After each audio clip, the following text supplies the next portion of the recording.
I'd like to call this September 14th, 2023 Board of Education work session to order. George, can you take the roll? Mrs. Bissell? Here. Ms. Cobain? Here. Mr. Micko? Here. Ms. Thalchuk? Here. Mrs. Hausen? Here. All present. We all rise for the Pledge of Allegiance. To the flag of the United States of America and to the republic for which it stands, one nation, under God, indivisible, with liberty and justice for all.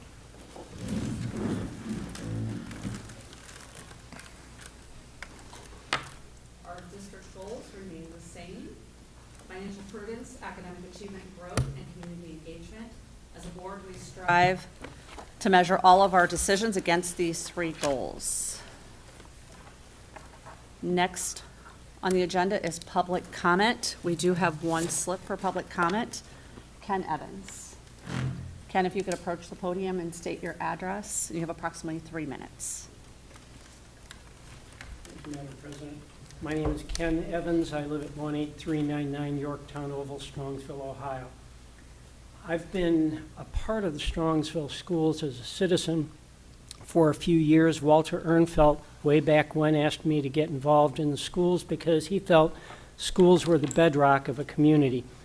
And I believed in that, and so I've been involved in various capacities as a citizen, helping with the schools over the course of many years. My wife and I moved here 46 years ago. That's been a long time that we've been residents of Strongsville, but I'm one of the new people compared to some people who've lived in Strongsville for a lot longer. We're very fortunate in that we had 2 kids who went through the Strongsville schools and graduated, and that outstanding education helped them to go on to be an architect and a doctor of physical therapy. So we firsthand understand how important schools are to families that have young kids that are going through the schools. I'm here tonight because we have a renewal levy that will be on the ballot this November. There is a citizens committee that is hard at work on making sure that there will be a great deal of information that goes out about that. But I wanted to come up tonight just to talk about the fact that that citizens committee will look a lot different this year because the state of Ohio, the Secretary of State, has changed some of the definitions of how we run campaigns for school levies in the state of Ohio.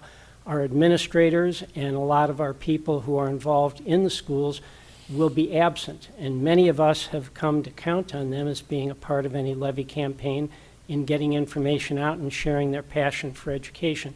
The Secretary of State has decided that their job is a 24/7 job, and therefore they cannot participate in any election activities or any information or any piece of that election. So the Citizens Committee, which is called Continue the Excellence, will be working on that and making sure that all of our citizens are aware of the need for the renewal of the levy. It is a renewal. It's not doing anything different than what we already have in place. But at this point, one of the things is that there is always information that is out there. Our schools are very fortunate in that our district treasurer has received outstanding ratings from the state treasurer year in and year out. Our teachers and administrators are not among the highest paid in the city of Cleveland. They are well down in the middle, and so we spend our money very wisely in making sure that we get value for the dollar. And those people that are involved in citizen committees that are part of the school district and help the school district also are very aware and acutely aware that we do spend our money very frugally and make sure that it goes as far as it can. But I know that when we talk about renewals, oftentimes people may say that it's not necessary because that was something that we needed before, but now the schools have a real high bankroll that they're sitting on.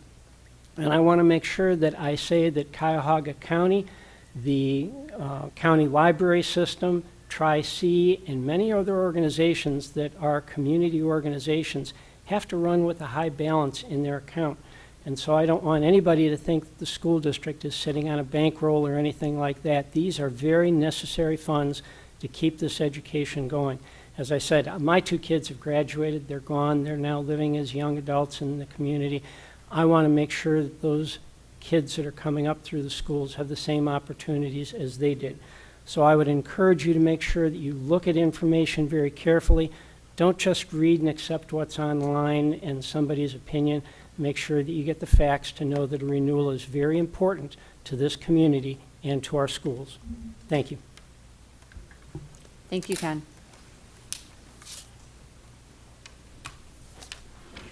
Next on the agenda is the treasurer's report. I don't have anything tonight, Ms. Hausen. Thank you. Next, superintendent's report.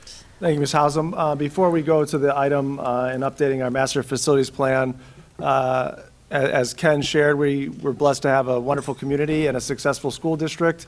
And as you may know, the state report card was released today, and our district has received 5-star rating. That's the highest rating you can get on the overall grade. Our buildings did extremely well. 5-star rating means we significantly exceed state expectations in terms of how we're performing on a variety of measures, whether it be achievement, progress, gap closing, graduation, and early literacy. And that's a credit to everybody, our supportive community and parents, our wonderful students, our staff and teachers and administration that have worked tirelessly to continue to build and grow. We haven't sat back on our laurels, but we've challenged ourselves to get better every year. And as the report card system has changed, I think it's something for our community and our staff to celebrate that we achieved very well last year, and now this is the first year with the overall rating, and we've achieved as high as you possibly can get. So congratulations to everyone in the district and our community on a well-deserved achievement there. As we talk about continuing to grow into the future, I'd like to bring Abby and Chris up. They're going to join us here at the table to share with the board the work of the Elementary Facilities Planning Committee. We've been meeting over the last 7 months, and they're going to provide an update as to the work that we've done and ultimately the recommendations that have come out of that group in terms of our master facility planning process.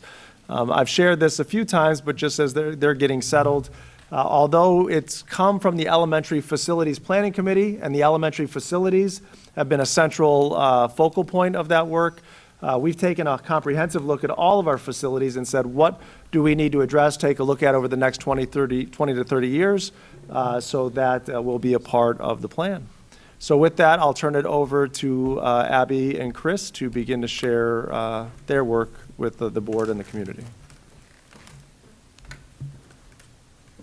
Well, good evening, everyone. Thank you for having us and allowing us to explain to you what we have gone through the past 5 or 6 months since we started this process. Yeah, thank you. Sorry, I realized I was blocking some people, so shuffling still. But yeah, so tonight we really just wanted to do an overview of our process. I know that we've been going through this planning process for a while now, and as we kind of looked back on how long that process has been, we'll kind of summarize what we've completed, what we have left to do within this master planning process, and just kind of where things stand today. We do have a few detailed things that we just want to make sure you understand as it relates to should we move forward with the OFCC, so that's kind of at the tail end of this.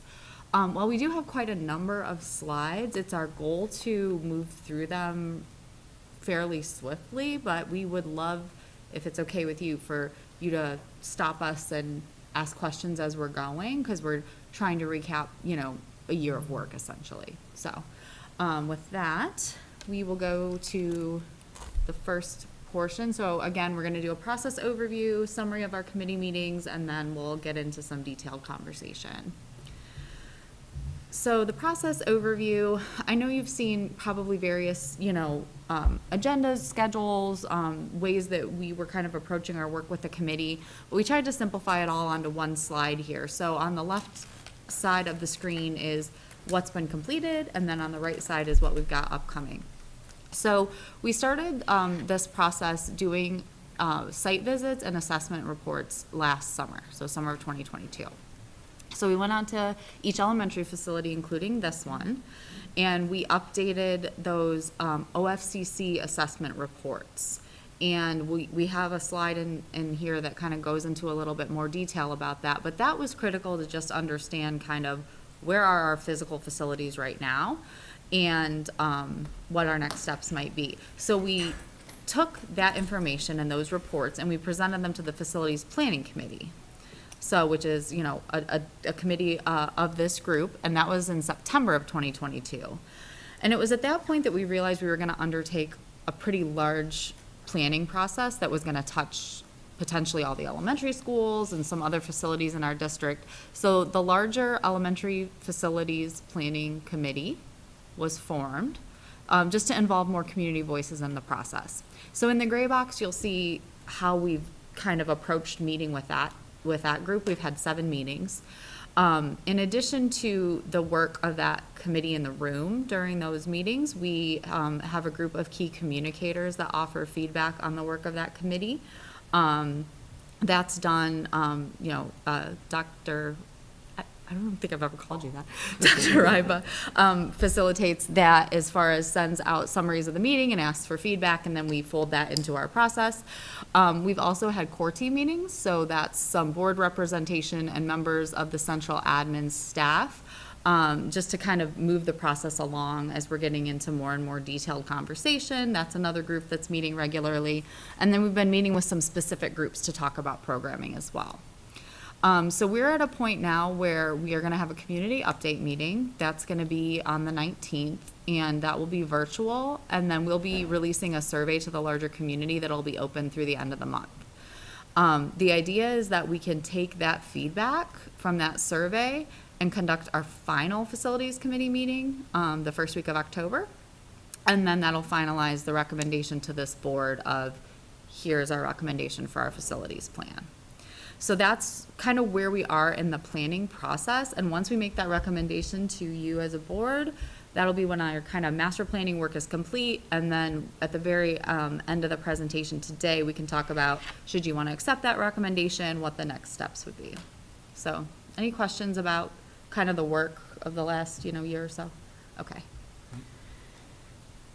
So next we kind of are going to jump into a brief summary of each meeting, so you can just kind of see the pace and the content that was covered in those committee meetings. So the first meeting we had back in late February, so about 7 months ago, or not quite, but getting there, and we started off high level. Wanted to introduce the committee to some overall district information. This is just a district map showing your multiple school buildings, your 5 elementaries, pretty much 1 in each quadrant, and then Muraski kind of in the center. And then in the dark green and the light green circles are your other facilities. Again, a recap of your elementary schools, listing out their existing square footage and the size of each site.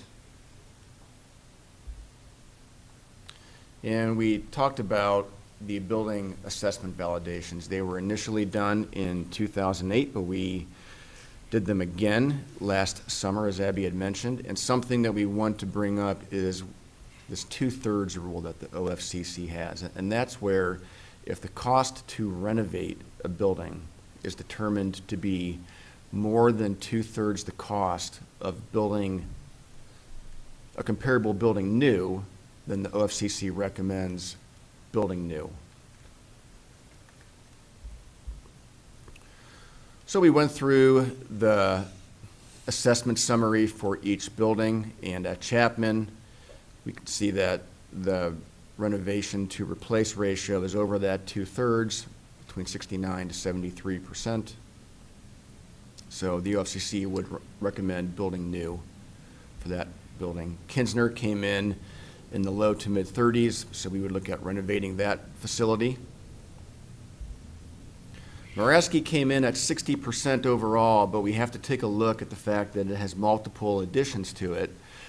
And the original 56, 57, and then 77 portions of the structure came in well over the 2/3, but the 2005 addition, which is in really good condition, which is only 32%, brought that overall down to 60%. Then Sarar also went over the 2/3 limit, high 60s to low 70s. And Whitney was even higher in the high 70s to low 80s. We talked about the current enrollment and of how recently the district has lost students, but over the next 10 years, you are looking to start gaining them again. And the projected enrollment out to 2031 to 32, so 9 years from now, you're looking at up to around 6,600 students.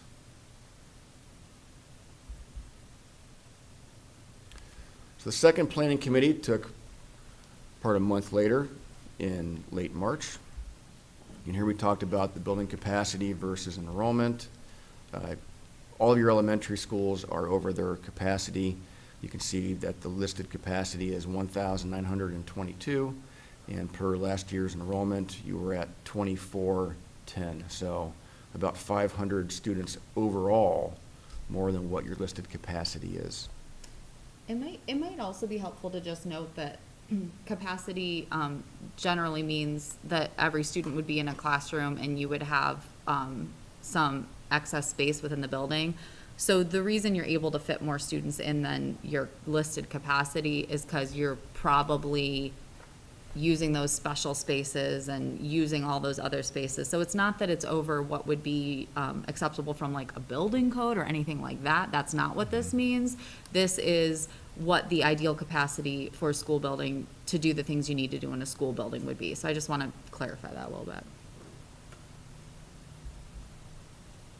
And this is showing enrollment for your middle school and high school. And within that meeting, we broke down to two subcommittees, one that focused on elementary schools, looking at what are the successes of our schools, what are our challenges, what is our vision for a Strongsville elementary school, and what elementary building concept master plan would support our vision. And the other committee looked at other needs outside of the elementary school, so other academic or art spaces, athletics, performing arts, that kind of thing. What kind of partnerships would you like to explore in our new or our existing facilities? And then we came back together as one committee and we started to discuss locations and sites for potential new facilities. So our next meeting kind of continued on that work while we had conversations in meeting number 2. In the third meeting, we actually just jumped right in and started looking at master plan options. So really in that first meeting with our data of the buildings all being over the 2/3 rule, we kind of came to the conclusion as a committee that there was going to be a recommendation for new buildings, right, except for Kinster. So we kind of knew that. So we jumped in and we had the elementary focus committee and then the other needs committee. So the elementary focus committee, we really just threw up a lot of different options on the screen of a 1 building plan, a 5 building plan, and everything in between. So that's what you're seeing here. And we talked about the size that those buildings would have to be if we went with any of those concepts, and we're just talking concept at this level. We weren't talking about sites, we weren't talking about anything else. And we were able to make a lot of really good decisions right during that first meeting. Again, I think there were, again, that committee's, staff members, parents, community members. And so if you go to the next slide, Chris, right off the bat, we were able to kind of take the 1 building solution off the table and, the 2 building solution off the table as well. So the other needs group really was able to focus in on a couple subcategories of other needs. And other needs here means anything that's not an elementary school. So there was fieldhouse and stadium conversation that happened. There was conversation around performing arts. There was conversation around the administration building, this building, because this was an elementary school, right? And so we did assess this facility condition when we assessed the other elementary schools. And then we talked about the preschool as well. So that group, came up with some needs that they kind of had observed or questions that they had about those other needs. Abby, before you go on, you said you assessed this building as well. Yeah. This building was over the 2/3 rule as well, so the idea that this could be Correct. used in the plan was not feasible. Correct. And this was one that was teetering on the edge of the student capacity here was 268 students.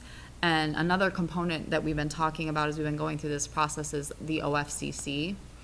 And they won't generally co-fund a building under 350 students for a district your size. So those two things kind of paired together made us think, okay, we're not really talking about this building. Oh, you're doing this. Yeah. So Planning Committee 4 in late May, we are now honing really into the elementary schools, and the focus of that was talking about neighborhood schools versus grade banded schools. What are the pros and cons? What are the positives and the challenges of each school type? You know, your neighborhood school being, you have multiple, say, PK5 schools throughout your district. Grade banded is, you have, say, a K to 1, a 2 to 3, a 4 to 5. You know, what we want to get a feel from the committee as to which way they wanted to go. And these were some kind of questions that we wanted them to think about during their discussion. So after that meeting, and some of the pre-work for that meeting included some articles about grade banding, because you all were kind of very familiar with the community school model or the K-5 school model. And so those were some of the things that we're going into and kind of supporting some of those conversations. And then committee meeting 5 in late June, we started to talk about two master plan options for these elementary schools. One was what we called the orange option, which would be 3 buildings, which would include building 2 new elementary schools for 1,062 students apiece, and then renovating Kinsner. The other option, which we called the yellow option, was to build 3 new elementary schools at a little bit over 700 students each, and renovating Kinsner.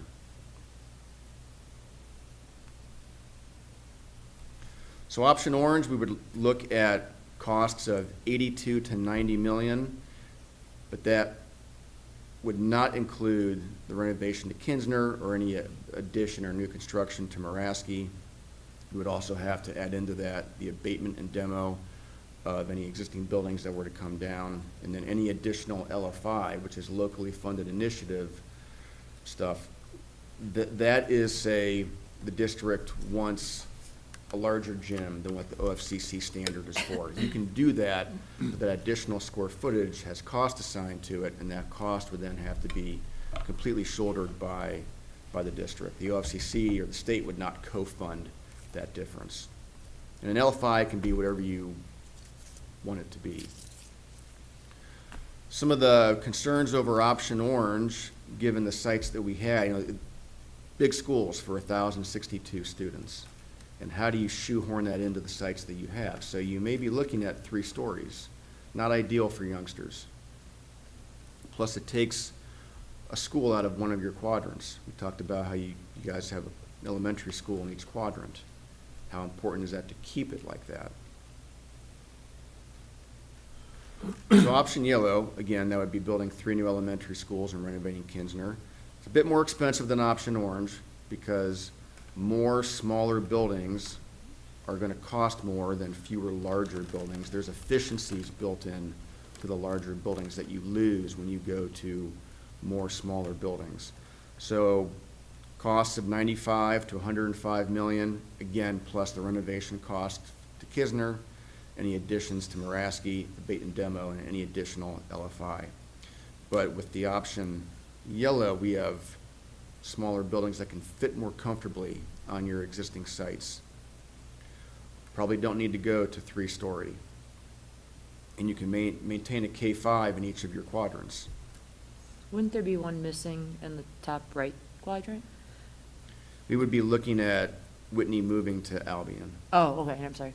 Yeah. I saw building 4, but I saw Whitney cross that, so. So planning meeting 6 in late July furthered option yellow. And we looked at what we call fit plans. And they are high-level conceptual or preliminary site plans that they do just what their name implies. They show what can potentially fit on a site. And we did a fit plan for each of the potential 3 new elementary schools. What we have shown here is the proposed building footprint in red the proposed new parking area in gray.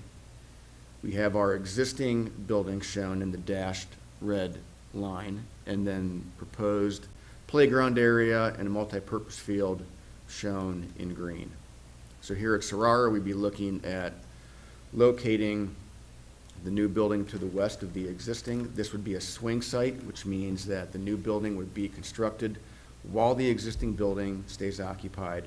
Once the new construction is done, you move the students over to the new building, then you can demolish the existing building. Typically, where the existing building used to be, that's where you put parking or you put green space. At Albion, you guys are swimming in space at that site, so no real issues there. We showed our building in the southern portion of the site, trying to keep it away from all the vegetation and the topography change that occurs in the northern half of the site. And you'd also be able to keep your existing multi-purpose field and track in that southeast corner. I think it's good that you asked the question about Whitney because, you know, we're talking about this site based on the site name, which was the previous Albion site. But the intent here is that we had a bigger and better site so close to our existing Whitney site. And when we analyzed that existing Whitney site, it was smaller than even some of the other sites and had some different challenges. So the committee was on board with kind of, when we looked at those two things, that this seemed to make a lot of sense. And then again, there's that additional potential community and athletic use of the field. So this would really be what would be considered the Whitney replacement building. And then at Chapman, similar to Sarara, locating the new building to the west of the existing building and putting parking in the multi-purpose field where the existing building is once it's demolished. Now here at this site, we do have some topography to deal with, but we have looked a bit into that with our civil team, and it's something that can be accommodated. So at each step of the way, kind of meeting number 5 and meeting number 6, and at the end of each committee meeting, we do like an exit survey and get some feedback. And at each of these steps, we're really checking in on, you know, the committee conversation is leading us toward Plan Yellow. How do we feel about that? And we were kind of building consensus as we moved along. And at this point, we were already getting pretty significant consensus on this yellow plan as far as the elementary schools were concerned. And some of the questions that started coming up were about Kinsner and what would happen with Muraski. So we kind of tried to dive into that in our meeting number 7. We had been talking about it at the other meetings, but we, you know, kind of tried to really hone in on those discussions. So our team went and did an educational adequacy study at Kinsner, and that was a dedicated visit where we really just looked at the existing building. And some of the questions that we were trying to respond to were, okay, if I'm in the if my student's going to Kinsner and isn't going to be in a quadrant of the district that's going to receive a new facility, are they going to have access to the same type of educational environment as a new building? So Kinsner already is the new one in the group, the new building in the group. So we went through and we analyzed the spaces for capacity and flexibility, daylighting, and safety and security. And so we're looking at like the size of the spaces in the building, the size of the classrooms, the layout of the classrooms, and we're comparing it every step of the way towards if we were going to build new. So Kinsner has a capacity of 500 students, so we ran a model and said if we were going to build a new 500 square foot elementary school, how big would the gym be? How big would the dining area be? How big would the music area be? You know, et cetera, et cetera. And everything was well within kind of what the recommendations would be, or in some cases, very near spot on. So I think some of those planning principles, you know, whether it was through OFCC or not, were obviously, you know, being used when this building was designed. So proper size and location of those things, main entrance, well located, visible from the parking lot, from a safety and security, you know, standpoint, you can kind of see around the building. Every regularly occupied classroom has windows and natural light. So as far as it relates to those types of things, it kind of helped us confirm that this was a really, really good candidate to renovate, that the bones and the spaces were the right size. And then we completed some studies at Maraski. We gained access to some different structural reports that have been done throughout the years from some of the original portions of the building. And this helped further confirm for us that the portion of the plan that you're seeing is the 2005 edition. So the red star is as if you're standing at the main entry to the new portion of the building, to the gym. And so we're essentially saying that we're gonna keep the gymnasium piece and the spaces around it, because those were well under that 2/3 rule, if you remember. And we think this site is still a really good site and centrally located within the district. And when we move forward with these new elementary school buildings, we see this site as an opportunity to house and potentially even expand what you're able to offer for pre-K, which we know is something that generally is, you know, a good thing for you and for younger, you know, families coming in the district. And then it also provides a landing spot for the central office and the board functions. So the idea would be that we would keep this portion of the building and do some renovation of those classrooms, and that this might be the side that we more repurpose for central admin and board functions. And the gymnasium will be an upgrade from this one, but the idea is you could use it in a similar fashion, where you could do community meetings, committee meetings, professional development potentially, and then also you would have another community asset in a gym space that would stay there since it's one of your nicer ones. We would then take the rest of the building and demo, and that way we would get to lay out your early childhood or pre-K areas as new, and they could be the ideal size and ideal adjacencies. So this would be like a demo portion, reno portion, and then build an addition. So that keeps a presence, you know, kind of in the center of the district, but the function would switch here to pre-K and board office in this plan. And this idea actually came from one of the other needs committee groups. I know when they were talking through, we were looking at all those other needs, and we had board office and pre-K on there. And one of the challenges was, can we fit it into one of our existing elementaries? So this shook out to be a good kind of fit for that.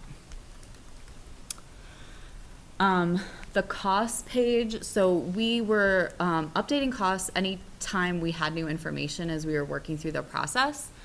And as we were doing that, we were coordinating with the OFCC because we are working through their planning process as well.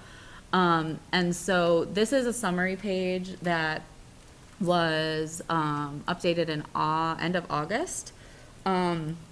It'll be ready to be updated one more time because we do have some items there that are shown in pink that had to do with the budget for asbestos abatement in any of the buildings that are being demoed.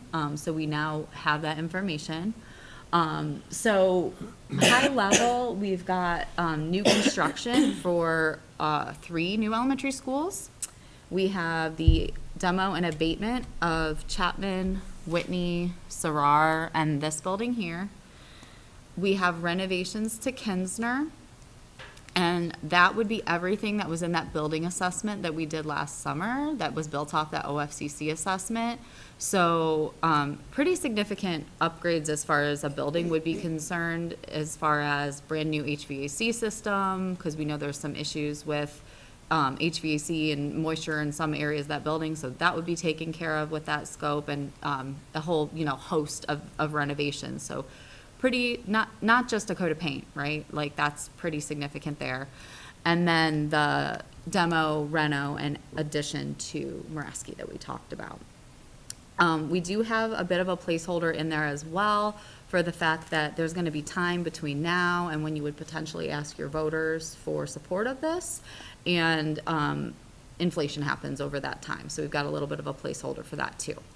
So we would consider this kind of the elementary side of the plan, and that's coming in at about $136.5 million. So that's for the elementary school scopes, taking care of your Board of Ed, taking care of your pre-K, and then taking existing buildings offline. Before I jump into other needs, because that's the other half of the costs we're going to discuss, I know that was kind of, again, we're trying to kind of give an overview, but are there any questions about just, this is kind of like the meat or the backbone of the plan costs? So any questions?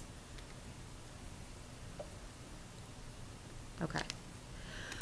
So the other needs group really kicked back into high gear at this point. We were all hands on deck figuring out, again, the elementary school pieces of the plan as a committee.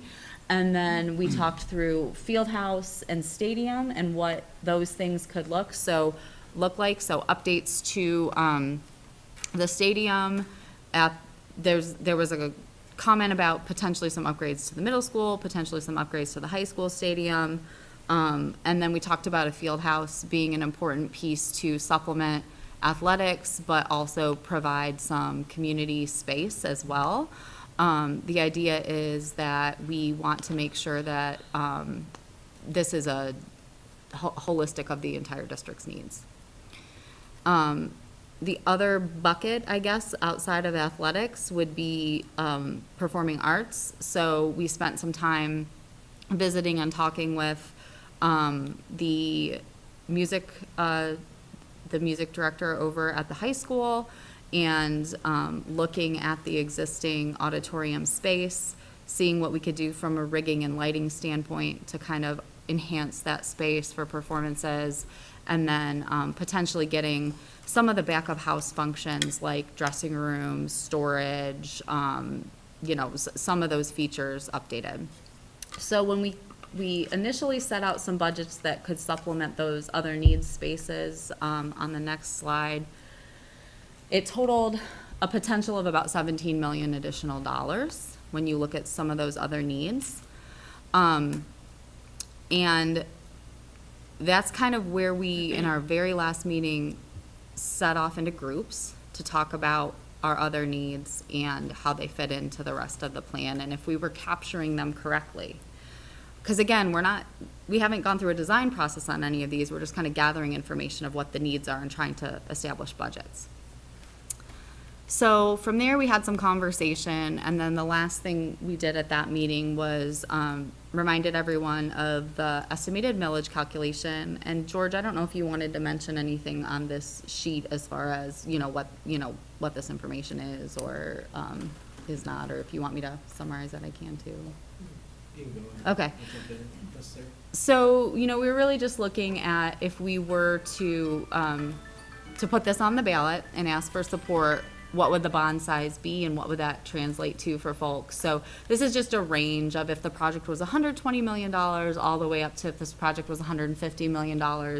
And it assumes different years to maturity, different potential interest rates, and then it's comparing that against the annual cost for a $100,000 value home. So on the higher end of the scale, on the $150 million ask, you can see that for a $100,000 home, it was like $151 for a 37-year bond is what we would be asking. So it just kind of, for folks, let them understand what this would start translating to a taxpayer. So we wanted we reviewed this at a few meetings, and we wanted the committee to be aware of that as we're putting this information out there.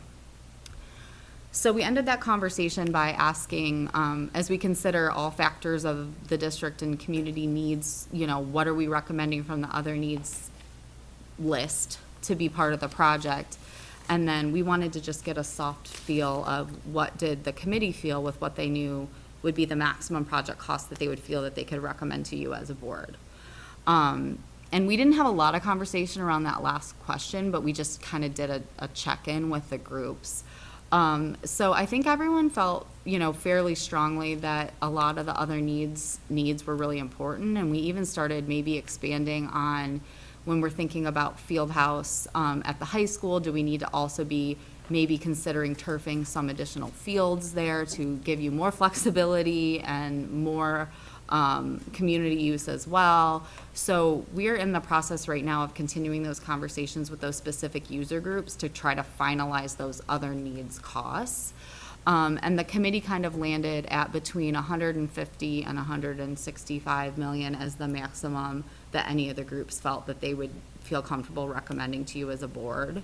And the idea there was that we would, you know, kind of share that information out, and then obviously we're gonna have our community input meeting, and then we're gonna have our final meeting to kind of look at what that cap is and where does that end up landing, and then what scope fits within that cap, if that makes sense.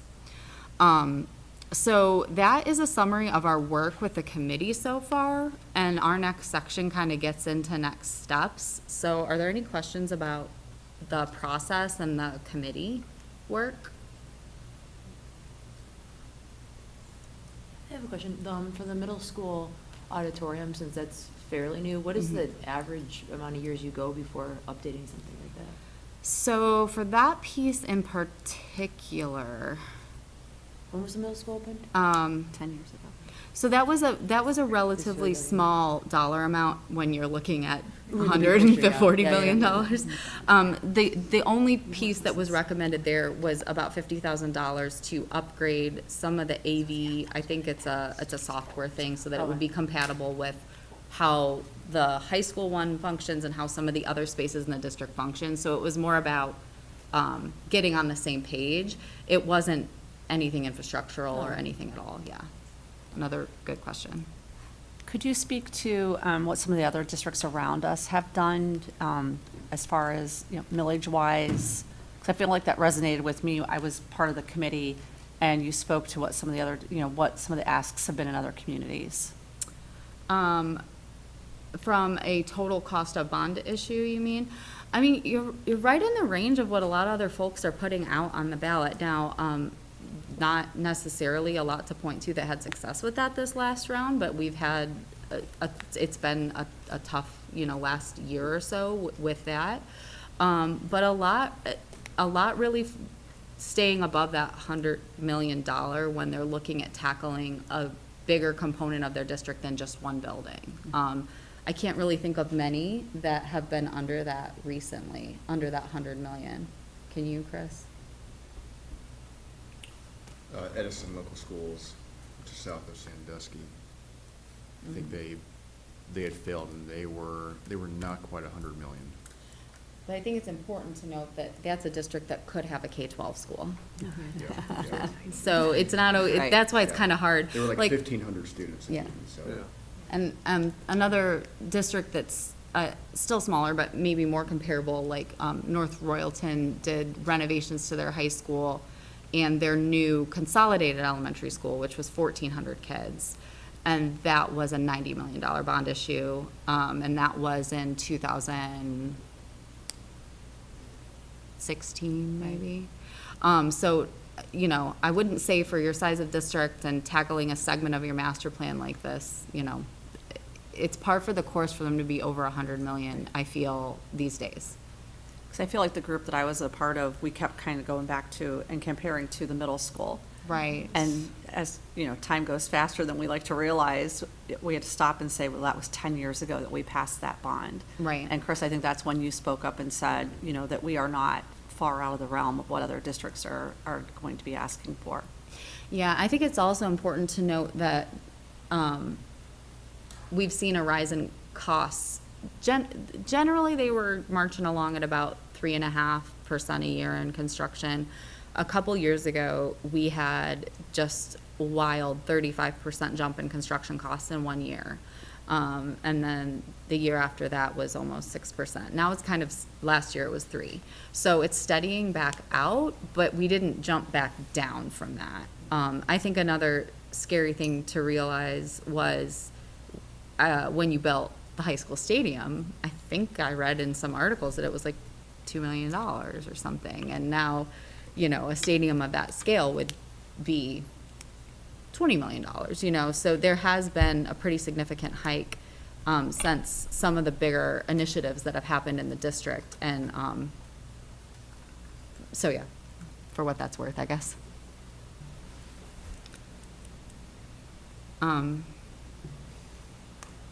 Any other questions on that stuff, like committee work, I guess, so far?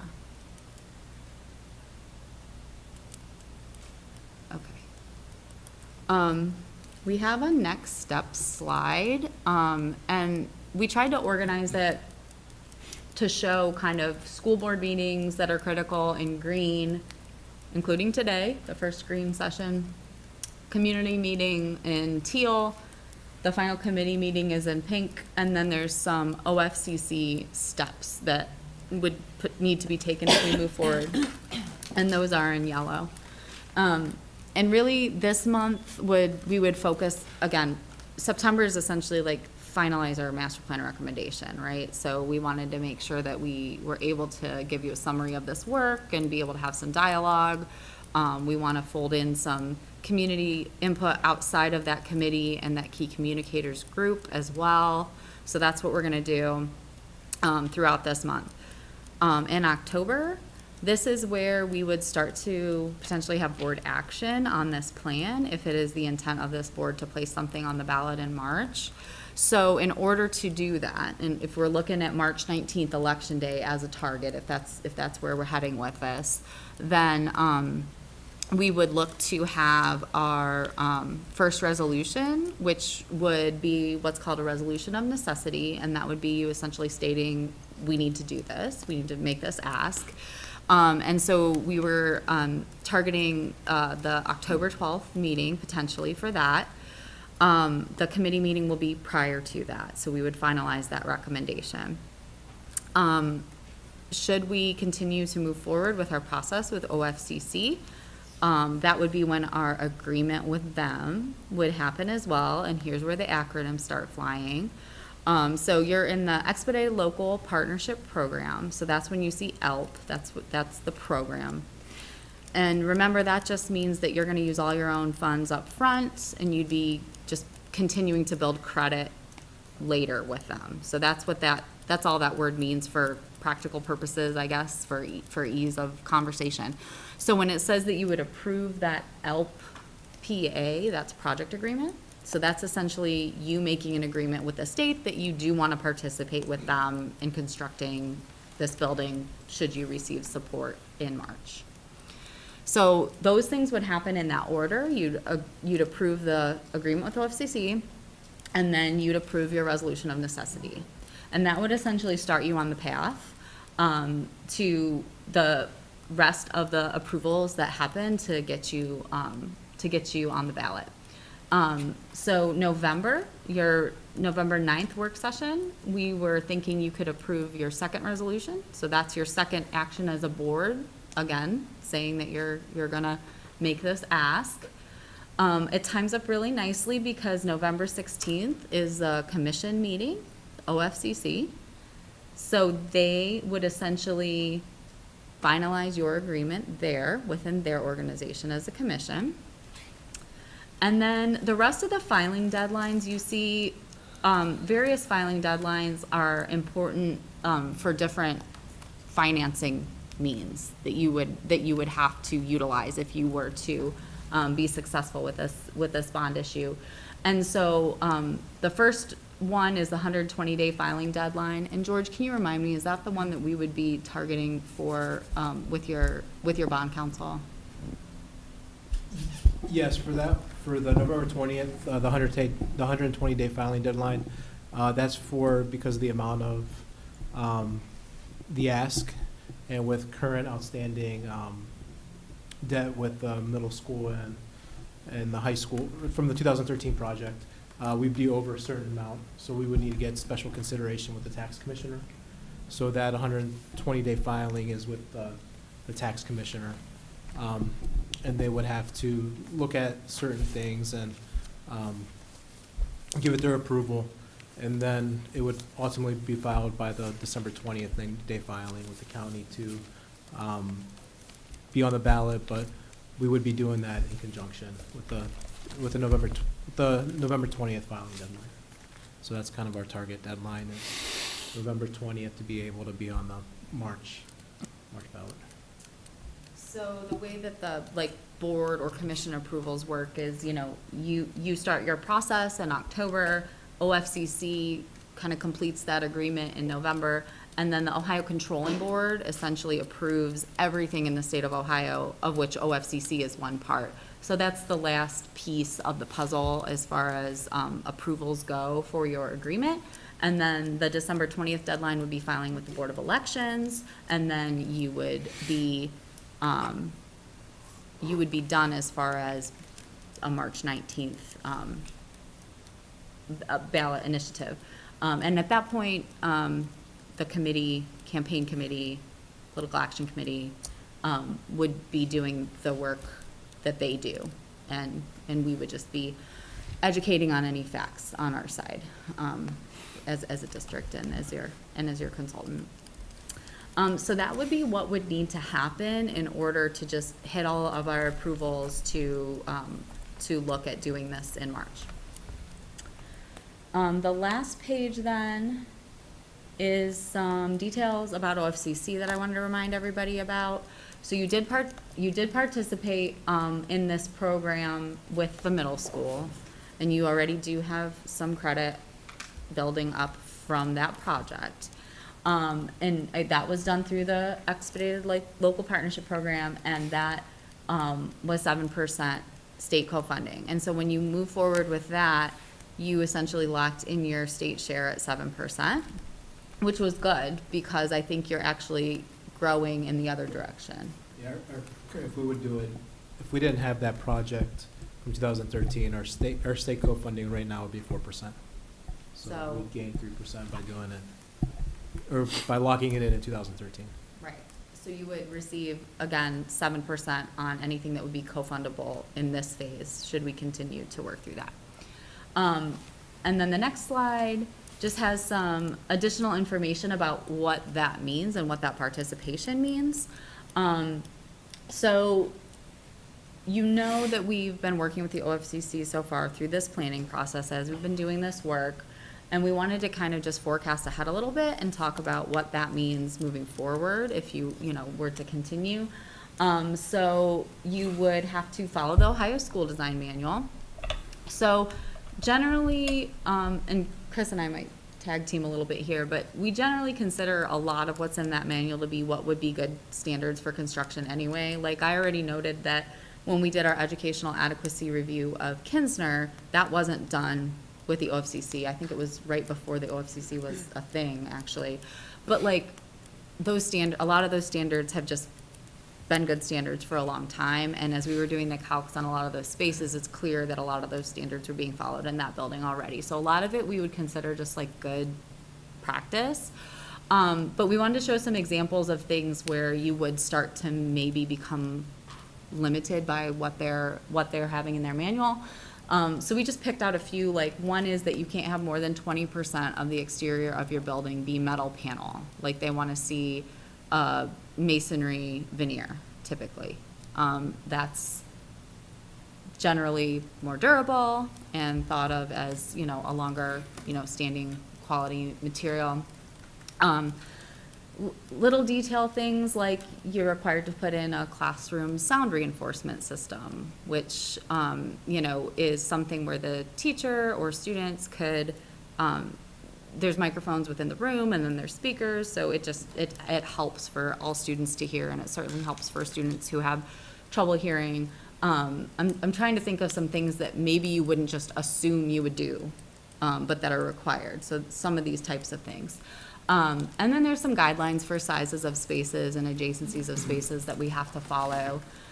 Probably the biggest thing we would be required to do that you might not necessarily consider would be you are required to participate in what's called LEED, which is Leadership in Energy and Environmental Design. It's administered by the U.S. Green Building Council, and it's been a requirement for all OFCC schools. And it's a system where you get ranked by certified, bronze, silver, and gold. And you're required to achieve silver through the OFCC.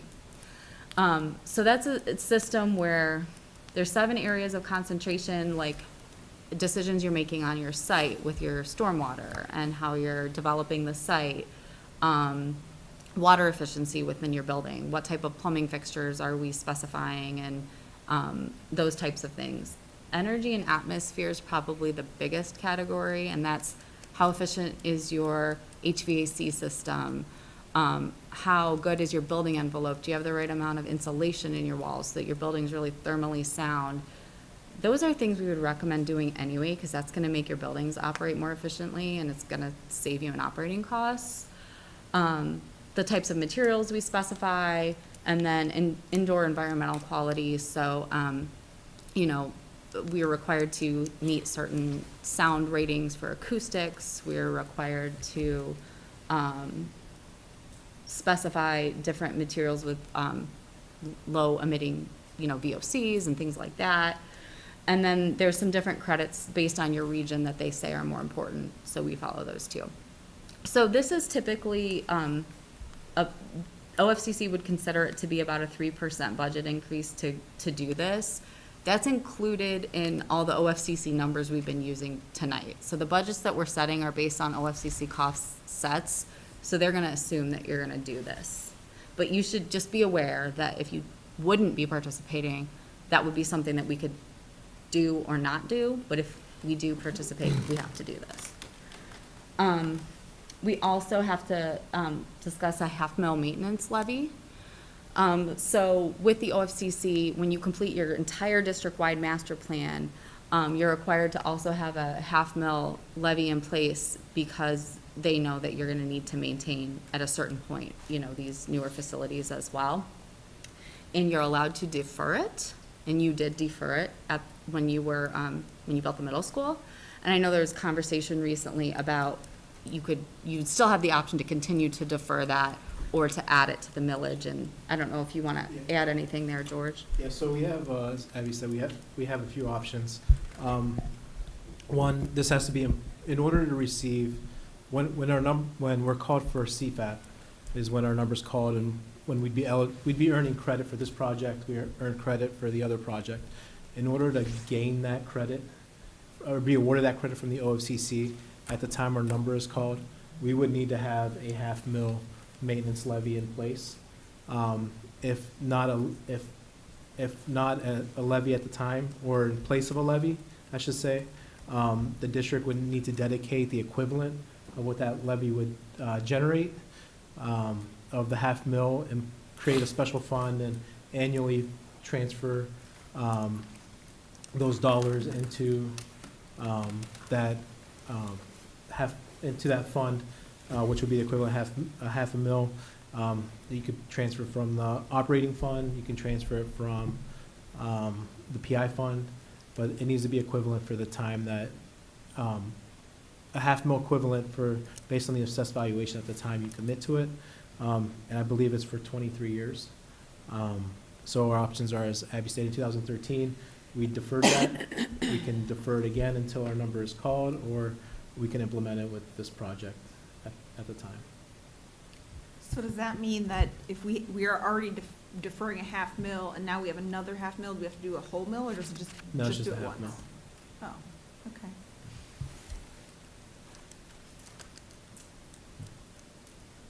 So the other items that are up there are just some detailed items that you could receive credit for should you move forward with doing them under the OFCC. Storm shelter is something that's not required by the code anymore in the state of Ohio. It was briefly required, now it's not. So, you know, we're not seeing any districts do that to the extent that it was originally discussed in the code. So, you know, it ends up being, you know, well over $1 million to consider even thinking about doing that in any of your elementary schools. So we probably wouldn't recommend moving forward with that, and we would just then not receive co-funding for doing that because we're not planning on doing it. The site safety allowance is something that we are recommending at some of your buildings where we're building new. And that is in place in case we have to do any improvements outside of our site in the right-of-way. Like, let's say when we improve the Chapman site, a traffic study recommends that we add a turn lane. And that's not technically on our property, but we have to do that improvement in the right of way. This would be creditable with the OFCC for doing some of that work. And then the last piece that we haven't had a lot of dialogue on that we're gonna be talking through with the admin team and core team in the coming weeks is it's easy to self-swing on our Albion site with our Whitney kids staying in Whitney and at Chapman and at Sarar. But we want to think through a little bit, what does the phasing for getting that renovation work at Kinsner done look like? Is it an option where we're doing summer work over a series of summers and it's not really impacting? Or is there a situation where we want to talk about potentially relocating for a time and doing a longer stretch of more work there? So we're working through some detailed options of what that could look like. But long story short is we don't think you're going to need to allocate any dollars for new swing space somewhere else. You know, we think we've got a solution within your facilities. And so these are just some of the details. This is kind of what's left on the plate with OFCC to finalize that agreement. So we're getting really, really close. These are getting down to like the finer grained details. But we just wanted to make you aware of what's kind of out there still with participation with OFCC, because the next time we would come in front of you in October, we would be having that agreement with OFCC in hand that would kind of start to put these things into place once we got into design. So we just wanted to make you aware of where we are with that.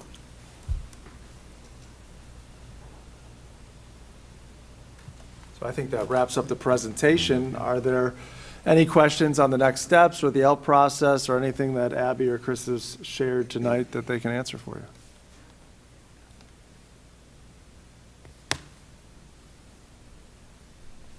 If there's no questions, I just wanted to compliment Abby and Chris. Brain hiccup. This work started in the summer of 2022, and you just summarized it in 49 slides. And I was there for a lot of the work and the discussion, so a great job, and I also wanted to give a shout out to the Elementary Facilities Committee. I'm proud of the way that we've planned this in Strongsville, to not just come up with a plan and then just deliver it and expect the public to support it. From the beginning, we've had the public and their input all along the way, and I think that's the right way to do it, and it will go a long way to getting that support from the public, because the public was part of the design of this plan. I mean, ultimately, the board has to make some decisions to come to the public to ask for the dollars for the plan, but I think the plan is solid. We need to flesh out some of the decisions, but going forward, I think this is going to be a great improvement for our district. I'm looking at Ken, and he talked about, you know, being one of the more mature members of our elementary committee, but it's nice to see that we have a community that, even though you don't have kids in the school district, you realize how important the school district is to the community. So I just wanted to take the time to thank everyone for their involvement, and this is good work. Thank you, Chris. Thank you, Abby. Appreciate it. Thank you, guys. Thank you. So just as they're wrapping up, as a reminder, Tuesday, September 19th, next Tuesday, I'm just looking at, I think it's 6 p.m. In my update this week, we sent out the link. I think I saw it in the Strongsville Post. It was put out there as well. So we'd ask all of our community to join us. They'll go through the presentation again, like what we've done for past community conversations. Dan's going to help out and be the question and answer moderator there, so people can ask the questions live on there, and Dan will jump in and ask those as well. Then we'll do the survey to get feedback. That feedback will be used at the October 5th Elementary Facilities Planning Committee meeting to make any adjustments to the plan, and then October 12th we'll be back with the board here. And Abby and Chris, to be clear, not only will it be the master plan recommendation, but that's the time where the board needs to make the decision on if they want this to be an OFCC project and participate in help, correct? Okay. So October 12th is a big date. All right. All right, with that, we will move on to business services. And Mr. Breckner will come up for his one item for the month.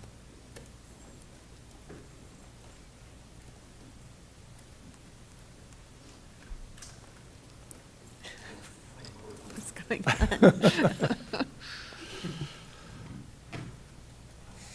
All right, the item on this section for this evening, good evening, everyone, is a resolution for a pupil transportation agreement.